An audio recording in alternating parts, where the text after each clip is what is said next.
Так, підйом ще не кипить. Може почти 100 градусів. Турбіна свистить, воє, але ще раз не кипить, добре. На Volvo я ще вчора йшов. Так не свистить сильно, не воє турбіна.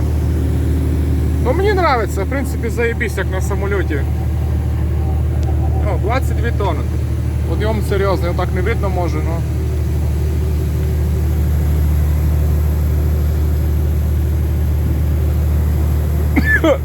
Стану пустити машини, бо вже, блядь, 20 машин зад мене.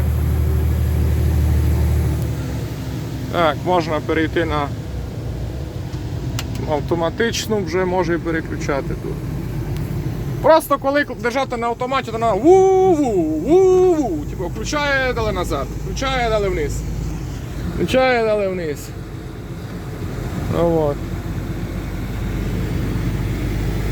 А так вже поклав там, допустим, 9-та передача чи яка, та й похуй, так, не треба тобі, чувак, пуцк. Семі, добре. Отам. Полу, типа. А ви дали включити 9-ту і дали назад, на 8. Ну. А ти до поворота вже недалеко.